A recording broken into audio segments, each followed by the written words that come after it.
Hello दोस्तों, welcome to तेजस शिक्षा। और आज हम लोग शुरू करने जा रहे हैं आपका हिस्ट्री का, एंशिएंट हिस्ट्री का जो पार्ट है, यानी प्राचीन इतिहास का महाजनपद काल।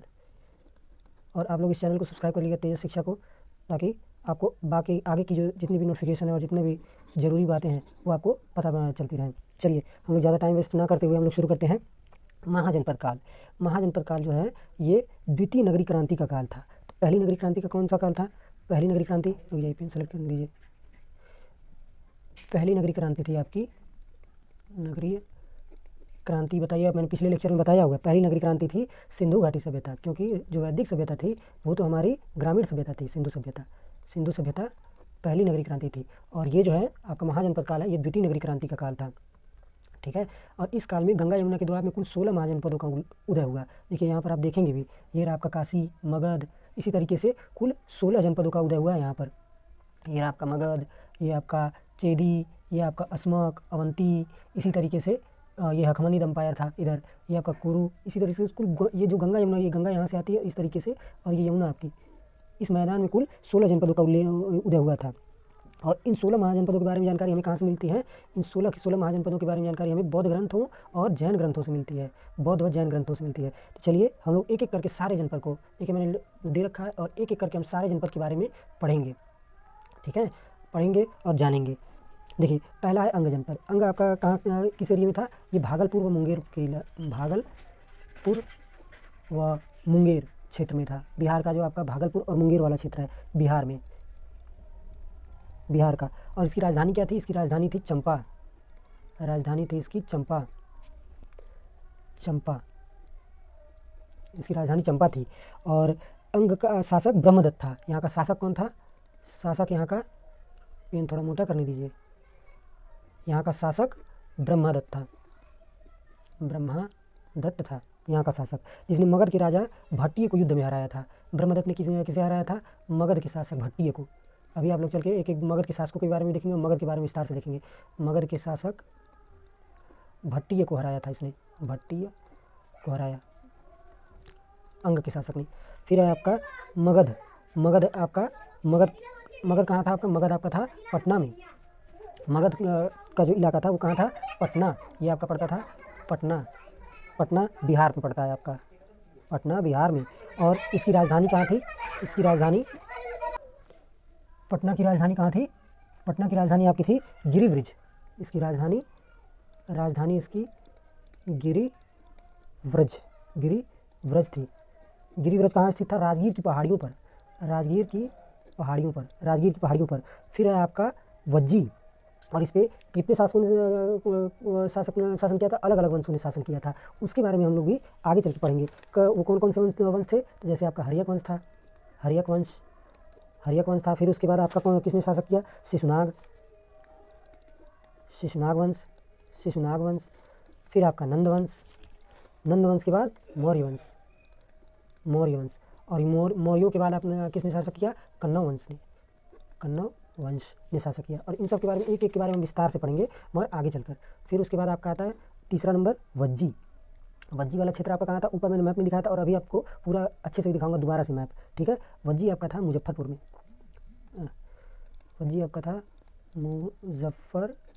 मुजफ्फरपुर आज का बिहार आपका, मुजफ्फरपुर बिहार में। और ये इसकी वज्जी आपका मुजफ्फरपुर बिहार में था। और इसकी राजधानी क्या थी? इसकी राजधानी थी आपकी वैशाली और विदेह। वैशाली एंड विदेह इसकी राजधानी थी वज्जी। ये गलत हो गया आपका, इसे सही कर देता हूँ मैं। विदेह इसकी राजधानी थी। ठीक है।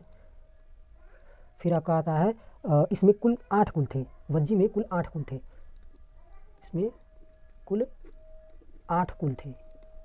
कुल मतलब वंश। इसमें कुल 8 वंश के लोगों का शासक हुआ था। जैसे लिच्छवी थे और भी तमाम लोग थे, मगर मुख्य रूप से लिच्छवियों का नाम आता है वज्जी, लिच्छवी के वज्जी। फिर आपका आता है काशी आपका कहाँ पड़ता है? बनारस बिहार में पड़ता है। बनारस। और कुछ हिस्सा आपका कहाँ पर पड़ता था? बिहार में। बनारस एंड बिहार में कुछ हिस्सा पड़ता था। बनारस आपका उत्तर प्रदेश में पड़ता है, इसे ध्यान रखिएगा। और इसकी राजधानी क्या थी? काशी की राजधानी काशी की राजधानी थी वाराणसी, वाराणसी इसकी राजधानी थी। फिर आपका आता है कौशल, कौशल कौशल आपका कौन सा इलाका था? ये श्रावस्ती वाला क्षेत्र, श्रावस्ती क्षेत्र आपका कौशल में था। और इसकी राजधानी क्या थी? इसकी राजधानी आपकी आज की श्रावस्ती थी। कौशल की राजधानी राजधानी यहाँ की थी श्रावस्ती, श्रावस्ती। और इसका कहीं कहीं पर उल्लेख कुशावती भी मिलता है, कुशावती के रूप में भी मिलता है श्रावस्ती का उल्लेख। कौशल राज्य का राजा प्रसन्नजीत बुद्ध का समकालीन था।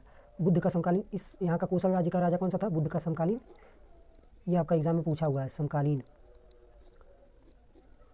प्रसन्नजीत। अभी प्रसन्नजीत के बारे में और भी हम लोग देखेंगे, प्रसन्नजीत। अभी हम फिलहाल फटाफट राजधानी और उसका क्षेत्र देख रहे हैं। फिर आपका आता है छठवां आपका मल्ल।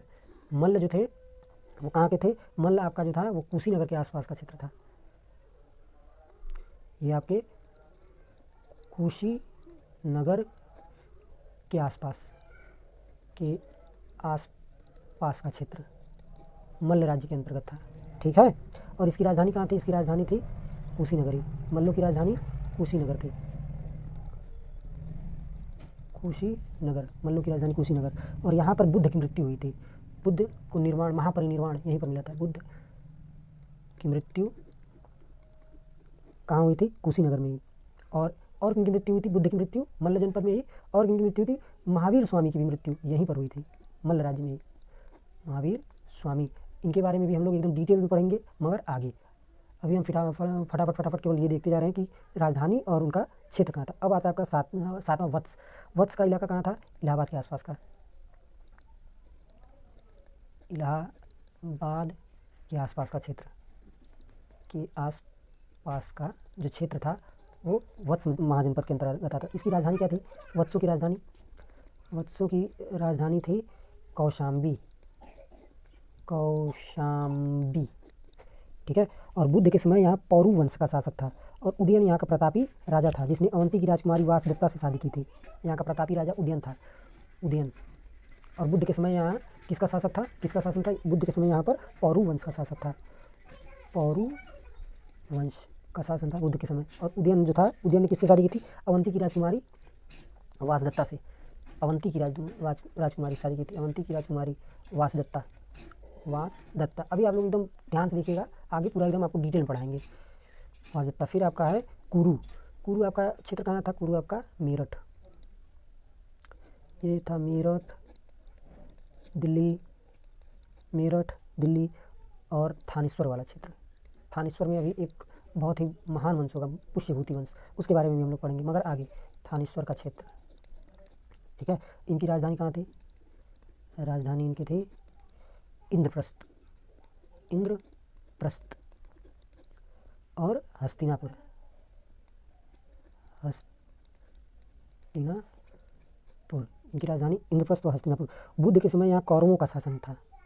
बुद्ध के समय यहाँ पर कौरवों का शासन था। समय कौरव वंश का शासन था बुद्ध के टाइम पे। पहले यह राजतंत्र था मगर बाद में गणतंत्र बना। पहले राजतंत्र था, बाद में गणतंत्र बना। अभी हम लोग देखेंगे कई सारे गणतंत्र भी थे, इनमें से जो महाजनपद थे वो बाद में गणतंत्र बन गए। मतलब वहाँ राजा का चुनाव टाइप का होने लगा, एकदम डेमोक्रेसी टाइप का। फिर आपका आता है पांचाल। पांचाल आपका जो था, पांचाल आपका बरेली, बदायूं, आज का जो आपका क्षेत्र है बरेली, बदायूं व फर्रुखाबाद, फर्रुखाबाद वाला क्षेत्र है, फर्रुखाबाद का क्षेत्र, बरेली वाला। मतलब कुल मिला के मोटी मोटा रोहेलखंड, रोहेलखंड जिसे हम आज के टाइम कहते हैं रोहेलखंड, यूपी का रोहेलखंड। यूपी में आपके 16 में से 8 जनपद थे टोटल, इसे भी ध्यान रखिएगा आप लोग। और पांचालों की राजधानी कहाँ थी? अहिछत्र। पांचालों की राजधानी अहिछत्र थी, अहिछत्र। पांचालों की राजधानी अहिछत्र थी। और इसकी एक और राजधानी थी काम्पिल्य, काम्पिल्य इसकी दूसरी राजधानी थी। और आप लोगों ने बहुत फेमस सुना होगा पांचाली। पांचाली किनको कहा जाता था? द्रौपदी। द्रौपदी भी आपकी यहीं की थी, द्रौपदी यहीं की थी, पांचाल की, पांचाल नरेश, पांचाली कहते थे। अवंती उसके बाद आता है। अवंती आपका जो आधुनिक मालवा वाला प्रदेश है, यानी जो मध्य प्रदेश में पड़ता है, मालवा क्षेत्र, वहाँ पर आपका मध्य प्रदेश का मालवा क्षेत्र। इसकी राजधानी क्या थी? इसकी राजधानी उज्जैन थी। इसकी राजधानी उज्जैन, इसकी राजधानी उज्जैन। और कौन सी राजधानी थी इसकी? महिष्मती। बाहुबली वाला महिष्मती नहीं, ये उज्जैन की राजधानी महिष्मती थी। महिष्मती और उज्जैन अवंती की राजधानी थी, सॉरी अवंती की राजधानी उज्जैन व महिष्मती थी। फिर आपका आता है सूरसेन। सूरसेन जहाँ के राजा कंस हुआ करते थे, ये मथुरा के आसपास था, इसे कंस ने बसाया था। मथुरा के आसपास का क्षेत्र सूरसेन था। और यहाँ की राजधानी कौन सी थी? राजधानी यहाँ की राजधानी थी मिथौरा। मिथौरा यहाँ की राजधानी थी। फिर आपका आता है जो कृष्ण यहीं के राजा थे, और बुद्ध के समय यहाँ पर कृष्ण यहीं के राजा थे। जो भगवान कृष्ण हैं वो यहीं के राजा थे। कंस का वध करने के बाद यहीं के राजा बने थे, कृष्ण राजा थे। और बुद्ध के समय जो थे, बुद्ध के समय अवंती का राजा, सूरसेन का राजा अवंती पुत्र था। अवंती पुत्र था बुद्ध के समय, अवंती पुत्र का शासन था। फिर आपका आता है चेदी। चेदी आपका आज का जो आधुनिक बुंदेलखंड वाला जो इलाका है, बुंदेलखंड, बुंदेले हर बोलो कि हमने सुनी कहानी थी, खूब लड़ी मर्दानी वो तो झांसी वाली रानी थी। बुंदेलखंड के बारे में भी हम लोग झांसी की रानी के बारे में भी पढ़ेंगे, मगर आगे धीरे धीरे एक एक करके क्रोनोलॉजी आप समझिए, ठीक है ना। बुंदेलखंड वाला क्षेत्र, इसकी राजधानी कहाँ थी? इसकी राजधानी थी शक्तिमती। मगर कहीं कहीं एग्जाम में इसे सोस्तीवती भी लिखा होता है, तो आप लोग कंफ्यूज मत होइएगा। आप लोगों को एक से एक माइन्यूट डिटेल्स भी बताई जाएगी। सोस्तीवती और कहीं पर सुक्तिवती भी लिखा होता है, सुक्तिवती। और महाभारत काल में यहाँ का शासक शिशुपाल था। शिशुपाल जो कृष्ण की फूफा का लड़का था, और कृष्ण ने अपनी फूफा को वरदान दिया था कि इसकी 100 गलतियाँ मैं माफ़ करूँगा, वही शिशुपाल। महाभारत काल में यहाँ का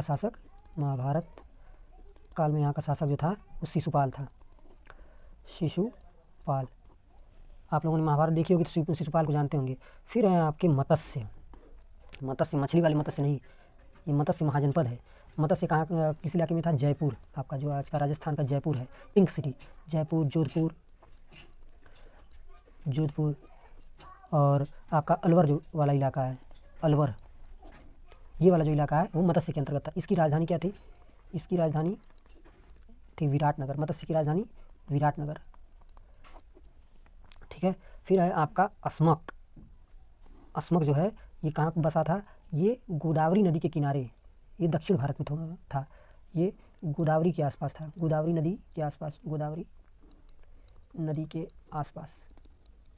गोदावरी नदी आपकी दक्षिण में बहती है, दक्षिण भारत में। और ये सबसे दक्षिणी है, सबसे दक्षिणी एकमात्र जनपद है।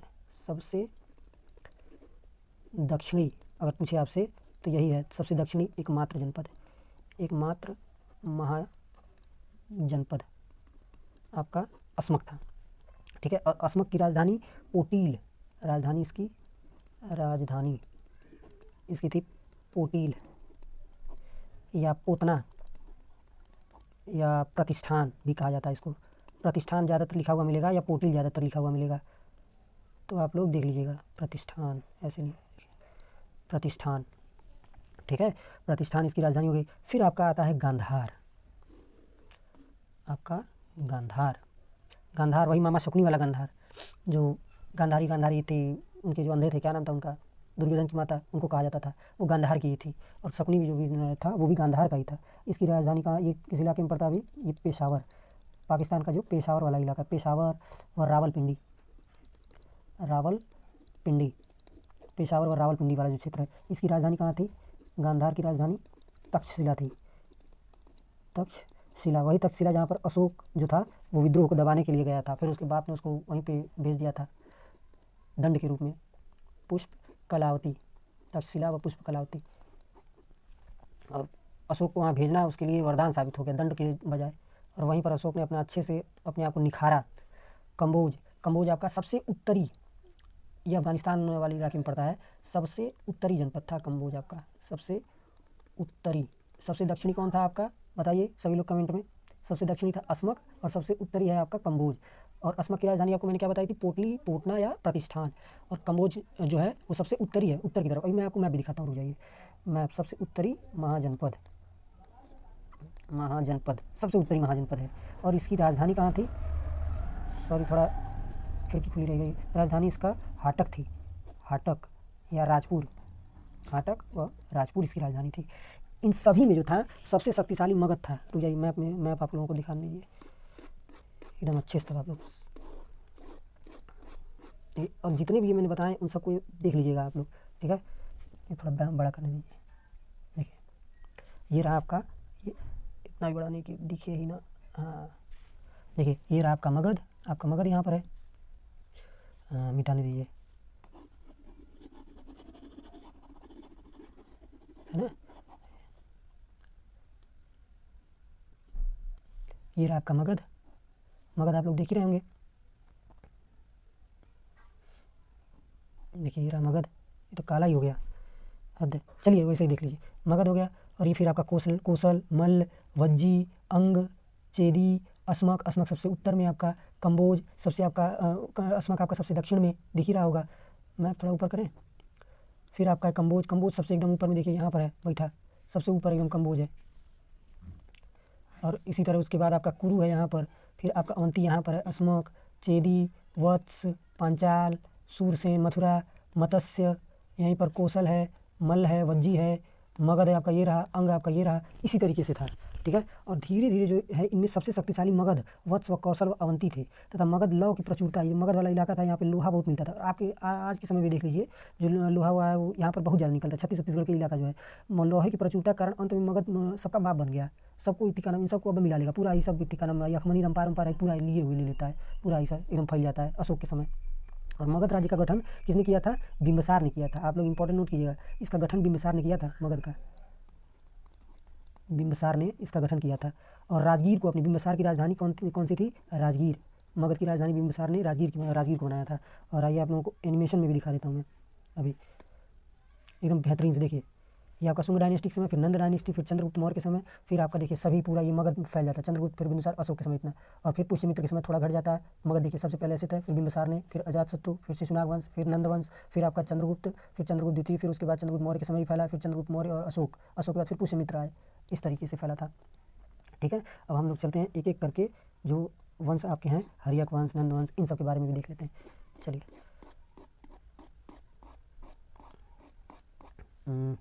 एक काम करते हैं, ये पेज ऐड करने दीजिए, यहाँ से पेज, हाँ ठीक रहेगा। अब पेन चेंज करने दीजिए। हाँ देखिए, सबसे पहले हम लोग देखेंगे हर्यक वंश। कौन सा वंश आपका? हर्यक वंश। हर्यक वंश के बारे में हम लोग सबसे पहले देखेंगे। इस हर्यक वंश को हम लोग किस नाम से जानते हैं? इसको हम लोग इस नाम से जानते हैं पितृहंता वंश। क्यों? क्योंकि इसमें अधिकतर लोग अपने बाप को मार के हुए थे। हर एक थी का नाम देखते थे बाबू जी को जांगर उंगर थक गया, ताकत है नहीं शरीर में, अब चलो अब इनको हटाओ, और इनको ठिकाना हटाओ, इनका समय खत्म हो गया। और इसके कारण इनको पितृहंता वंश भी कहा जाता है। इस कारण इनको इसे पितृहंता वंश भी कहते हैं, क्योंकि इसमें हर दूसरा शासक अपने बाप की हत्या करके हुआ है। पितृहंता वंश, इसे पितृहंता वंश भी कहते हैं, ठीक है। इस वंश की स्थापना किसने की थी? हर्यक वंश की। हर्यक वंश की स्थापना बिंबिसार ने की थी, बिंबिसार ने करी थी। और ये इस वंश का शासक कब से कब तक था? इस वंश का शासक था 544 ईसा पूर्व से लेकर 412 ईसा पूर्व तक, ठीक है। और बिंबिसार को बौद्ध साहित्यों में क्या बताया गया है? इसे श्रोणिक बताया गया है, श्रोणिक। इसे बौद्ध साहित्य में श्रोणिक कहा गया है, बौद्ध साहित्यों में। और इसने शादी करके अपनी शक्ति बढ़ाई, बहुत होशियार था, शादी करके अपनी शक्ति बढ़ाई। शादी करके शक्ति इसने किससे शादी की? इसने लिच्छवी के राजा चेटक की पुत्री से शादी की। बिंबिसार ने लिच्छवी के राजा चेटक की पुत्री चेलना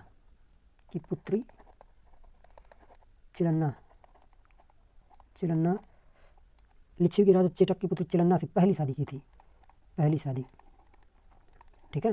आपकी पहली शादी उससे लिच्छवी गणराज से। और दूसरी शादी इसने किससे की थी? कौशल नरेश परिसेंद्रजीत की बहन महाकोशला से। कौशल नरेश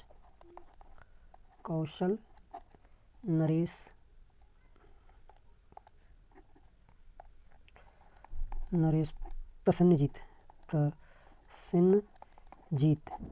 की बहन महाकोशला से शादी करी, ताकि जब कोनो आक्रमण हो तो लोग दामाद को बचाने आए तुरंत।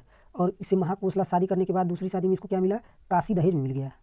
काशी जो था वो दहेज में मिल गया, इसे दहेज में मिला। कौशल नरेश प्रसन्नजीत ने अपनी बहन भी दी और इत्ती का नाम है काशी भी दी। और तीसरी शादी इसने किससे की थी, तीसरी शादी इसने कुरु जनपद में की थी। अभी हम लोग देखते हैं तीसरी शादी को एकदम मार शादी कर दिया। तीसरी शादी कुरु राज्य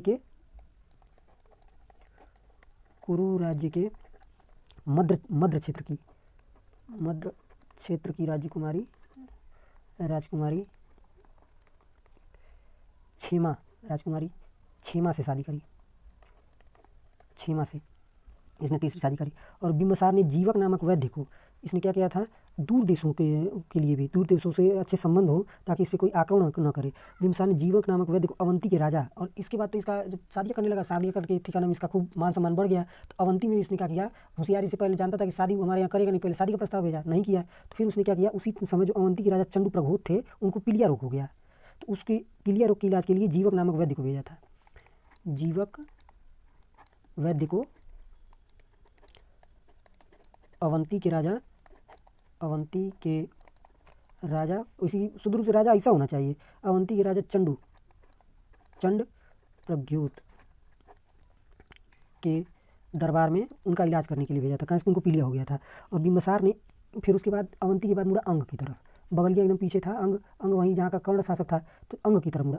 अंग में इसने युद्ध करके जीता था कि भाई इसमें सब लोग कह रहे हैं कि केवल मेहरारू भरोसे शादी थोड़ा युद्ध भी कर लिया जाए। तो इसने अंग पर आक्रमण कर दिया और अंग में ब्रह्मदत्त को हराया। अंग के शासक ब्रह्मदत्त को हराया। पहले देखते होंगे कि पुराने लोगों की शादी धीरे धीरे होती थी, आस-पास में होती थी, ताकि कोई आए हुए तो एकदम तुरंत सब साले आके एकदम बैठ जाएँ कि कौन हमारे जीजा कुछ कहा है। और उसके बाद फिर आपका बिंबिसार का जो पुत्र था अजातशत्रु, बिंबिसार के पुत्र का नाम, इसका पुत्र जो था वो कौन था, इसका पुत्र अजातशत्रु, इसी हर्यक वंश का ही था। अजातशत्रु को बिंबिसार का पुत्र था अजातशत्रु।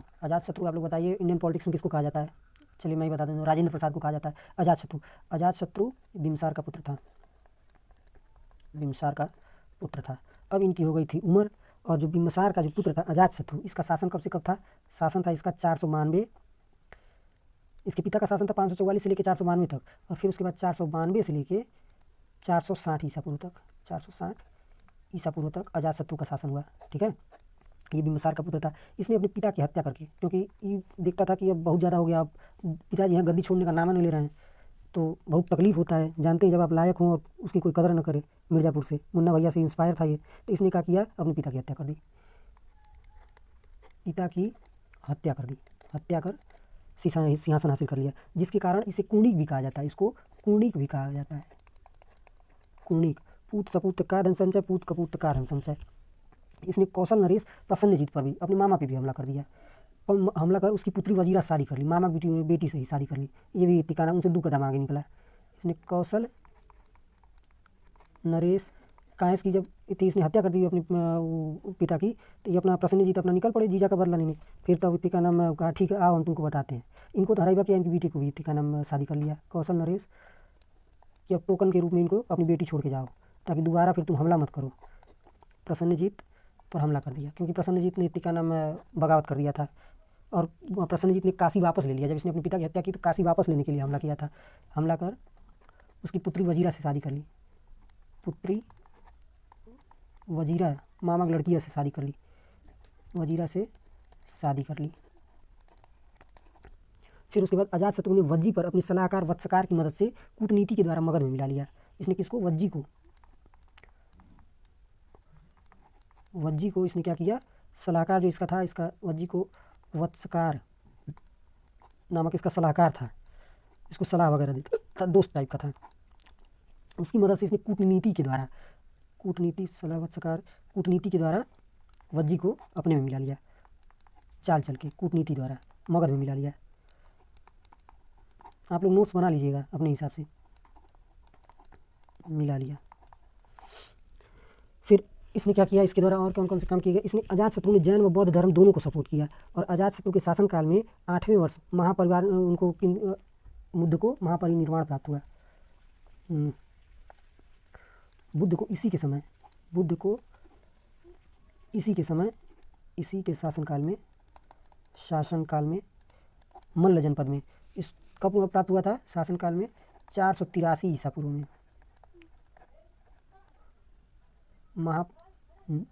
परिनिर्वाण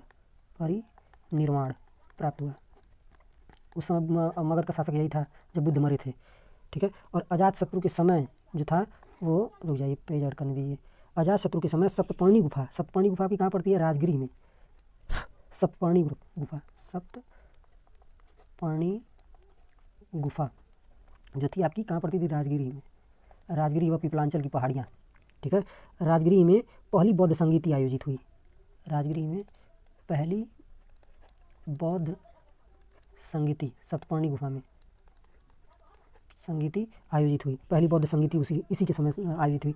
और इसमें क्या किया गया? इसमें बुद्ध के विचारों का संगीति क्यों आयोजित हुई? बुद्ध के विचारों का संकलन करने के लिए, मोटा इसके बारे में हम लोग जानेंगे जब हम लोग बौद्ध धर्म पढ़ेंगे उस टाइम। उसके बाद अजातशत्रु के बाद इसका बेटवा बनाया। उसका क्या नाम था? उसका नाम था उदयन।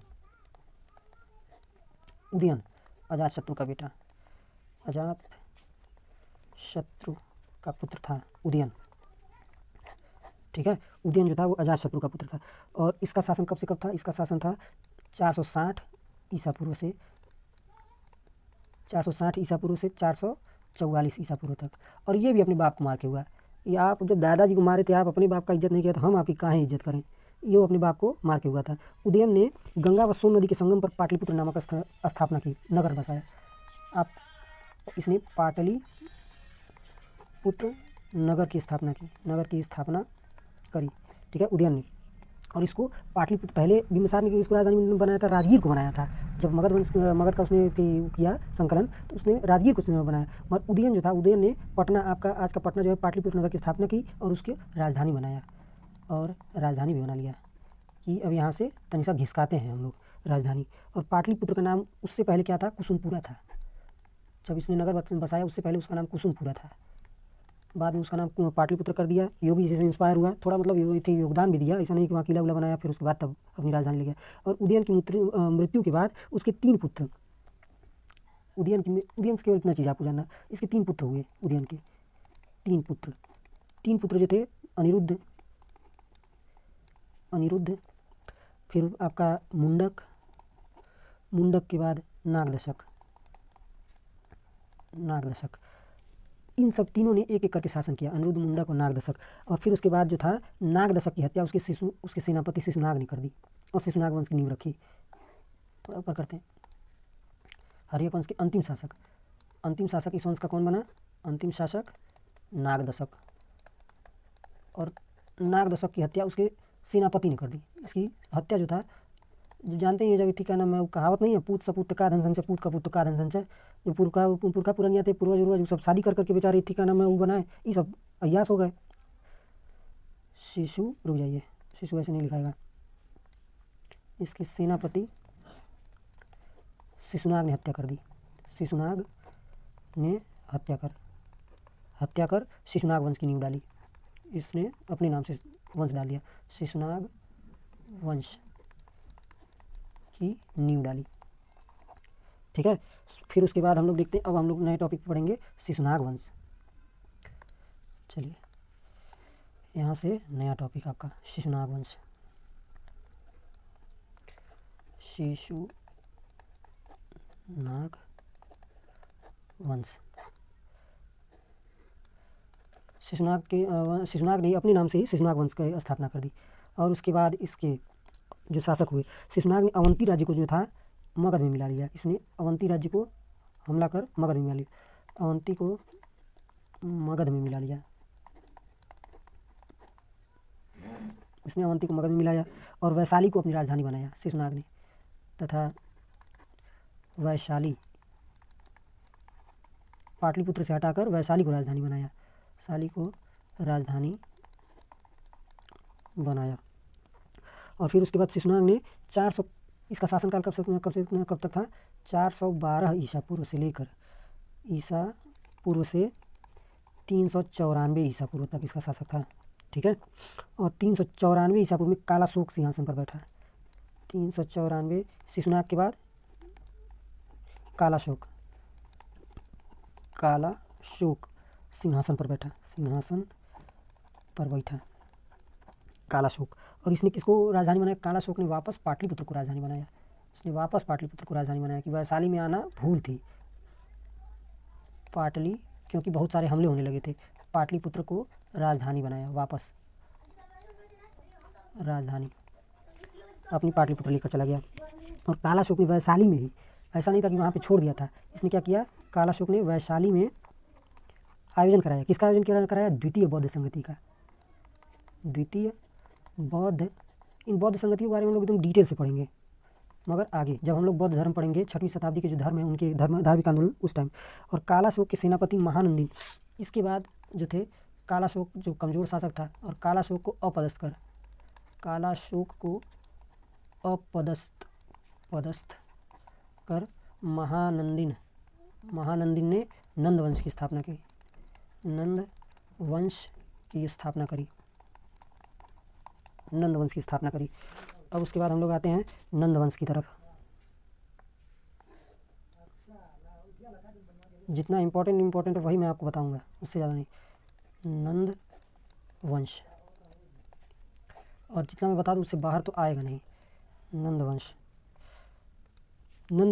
जो था, महानंदी संस्थापक कौन था? नंद वंश का संस्थापक था। नंद वंश का शासन कब से कब तक था? 344 ईसा पूर्व से 324 ईसा पूर्व, करीब 20 साल तक नंद वंश का शासक था। संस्थापक था महानंदिन। और महानंदिन ने अपनी दासी से एक बच्चा पैदा किया, जो इसकी दासी थी उससे, शायद वो जात से क्या थी? नाऊ थी। अपनी दासी से वो एक बच्चा पैदा किया, उसका नाम क्या था? महापद्म नंद इसका पुत्र था। महापद्म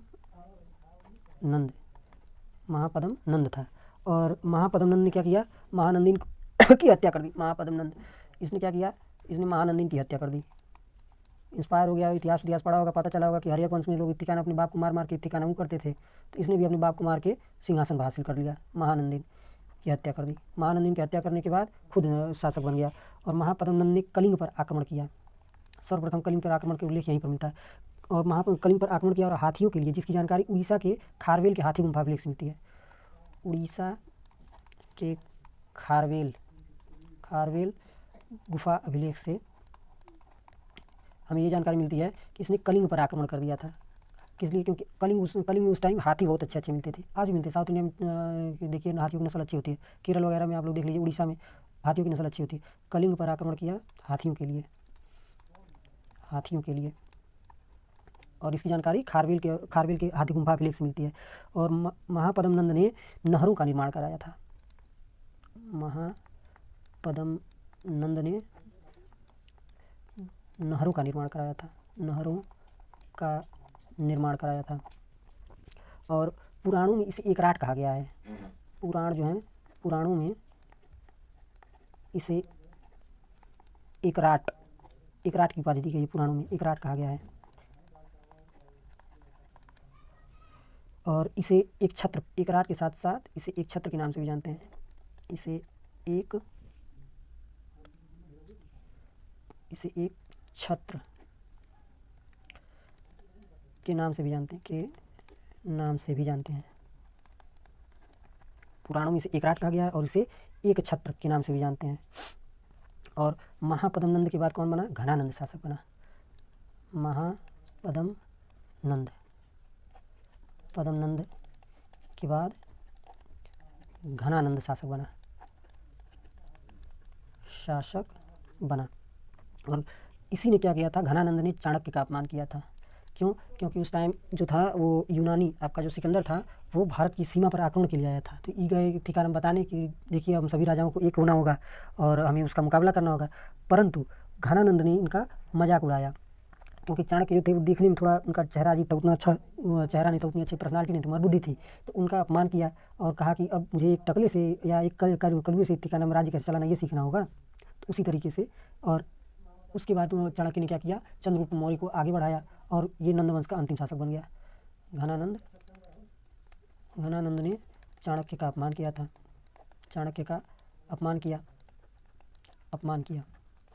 और ये नंदवंश का अंतिम शासक था। नंदवंश का अंतिम शासक था। और घनानंद के समय सिकंदर ने आक्रमण किया था। सिकंदर ने आक्रमण कब किया था? 326 ईसा पूर्व में इसी के समय सिकंदर ने आक्रमण किया। सिकंदर किसका पुत्र था? फिलिप का पुत्र था, आक्रमण किया। इसके बारे में हम लोग जानेंगे मगर आगे। और सिकंदर को ही अलेक्जेंडर कहा जाता है, आप लोग ध्यान दीजिएगा। और फिर उसके बाद हम लोग आते हैं नए टॉपिक की तरफ। बुद्ध के समय के जो गणराज्य थे, आपके बुद्ध के समय जो गणराज्य मतलब जो आपके उस टाइम के अच्छे खासे उनका वो हो गया था, वर्चस्व टाइप का। कहाँ गया? हाँ, बुद्ध के समय के गणराज्य। देखिए ये रहा आपका टॉपिक। तो हम लोग उसी पेज पे चलते हैं। यहाँ पे स्पेस नहीं है, चलिए नया टॉपिक डालिए, बुद्ध के समय के गणराज्य।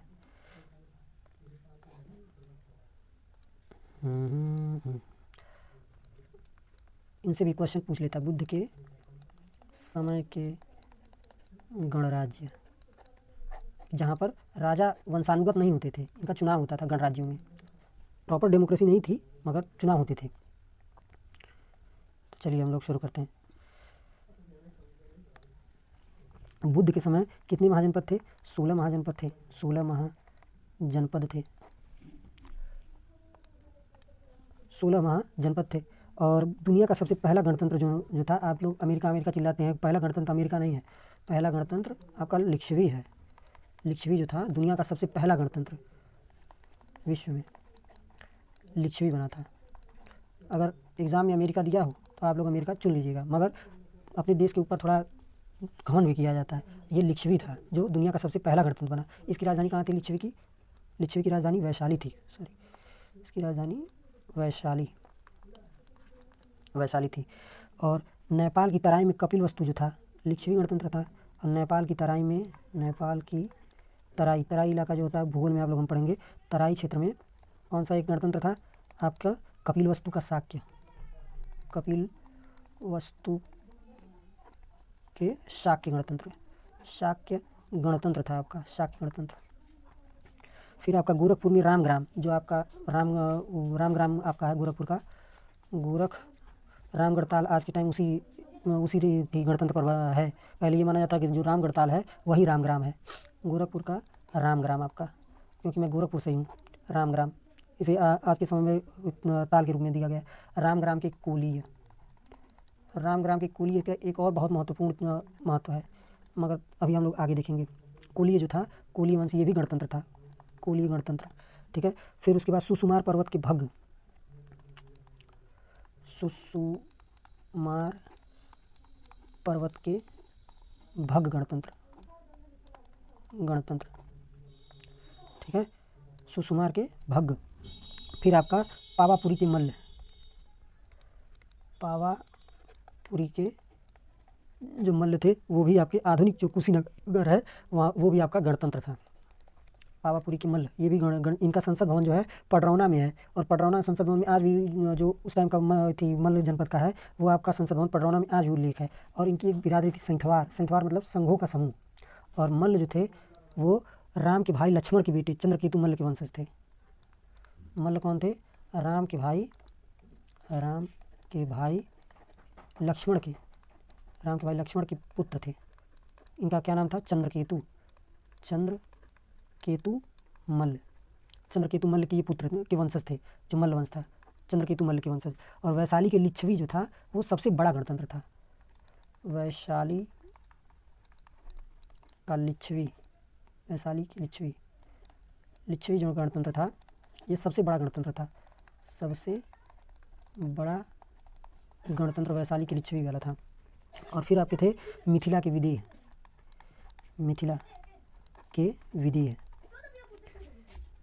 विदेह, ठीक है। ये आपका भागलपुर और दरभंगा का है, भागलपुर एंड दरभंगा का, ठीक है। तो अब हम लोग यहीं पे इस लेक्चर को समाप्त करते हैं और आप लोग इस चैनल को सब्सक्राइब कर लीजिएगा। ये चैनल है आपका तेजस शिक्षा, ठीक है। आप लोग इससे सब्सक्राइब कर लीजिएगा और जो भी सुधार की गुंजाइश हो या कहीं आपको लगे कि ये गलत हो गया है तो उसके बारे में भी आप लोग बताइएगा। शिक्षा, ठीक है। इस चैनल को सब्सक्राइब और लाइक, कमेंट और शेयर करना मत भूलिएगा। चलिए धन्यवाद। अब हम लोग मिलेंगे अगले लेक्चर में, और अगले लेक्चर में हम लोग देखेंगे विदेशी आक्रमण।